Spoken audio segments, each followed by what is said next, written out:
சாகாவரத்தை பெற்ற சூரபத்மனோட கொடுமையை தாங்க முடியாத தேவர்கள் சிவபெருமான் கிட்ட போய் முறையிடலான்னு போவாங்க. ஆனா சிவபெருமான் ஞான யோக நிலையில இருப்பாரு. அதனால எல்லாரும் நாராயணன் கிட்ட போவாங்க. ஆனா அவரு நானே அசுரர்களுக்கு பயந்துதான் மேருமலையில தங்கியிருக்கேன் அப்படின்னு சொல்லுவாரு. ஏன்னா அசுரர்களோட கண்ணுக்கு மேருமலை தெரியாது. அதனால எப்பெல்லாம் அசுரர்களால தேவர்களுக்கு பயம் வருதோ அப்ப எல்லாம் மேருமலையில போய் தங்குறது தான் வழக்கம்.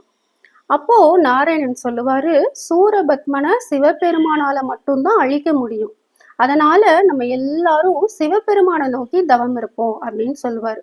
உடனே பிரம்மா, இந்திரன், பிரகஸ்பதி, நாராயணன், தேவர்கள் எல்லாரும் நெற்றியில திருநீரு, கழுத்துல ருத்ராட்சம், மான் தோல் இதெல்லாம் உடுத்தி பஞ்சாட்சர மந்திரத்தை சொல்லி கடுமையா தவம் இருப்பாங்க. எவ்வளவு காலம் இப்படி தவம் இருக்காங்கன்னே தெரியாது. இப்படி தவம் இருக்கும்போது அந்த தவத்துல மகிழ்ந்த சிவபெருமான் அவங்களுக்கு காட்சி கொடுக்கிறாரு. எல்லாரும் சிவனை மகிழ்ந்து வணங்கி வாழ்த்துறாங்க. சிவபெருமான் புன்முறுவலோட எதுக்காக இப்படி எல்லாரும் தவம் செய்றீங்க அப்படின்னு கேட்பாரு. உடனே விஷ்ணு சொல்லுவாரு, உலகின் ஆதியே நீலகண்டரே, உங்ககிட்ட சாகாவரத்தை பெற்ற சூரபத்மனோட ஆதிக்கம் ஏழுலகம் வரை பரவ ஆணவத்துல தேவர்களை எல்லாம் ரொம்ப கொடுமைப்படுத்துறான். அது மட்டும் இல்லாம சூரபத்மனோட சகோதரர்களான சிம்மமுகனும் தாரகாசுரனும் எங்களை எல்லாம் ரொம்ப ஆட்டி படைக்கிறான்.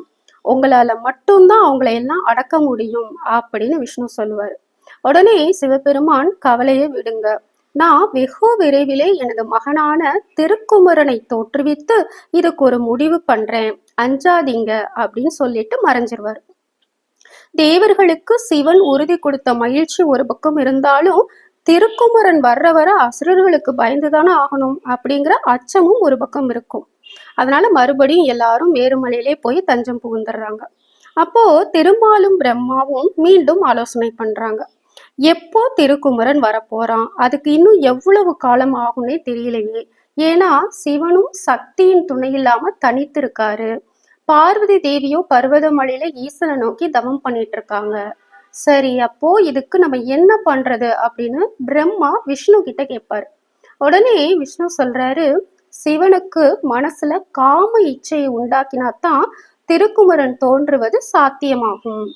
இதுக்கு ஒரே வழி மன்மதனை அழைக்கிறது தான் அப்படின்னு ஒரு முடிவெடுக்கிறாங்க.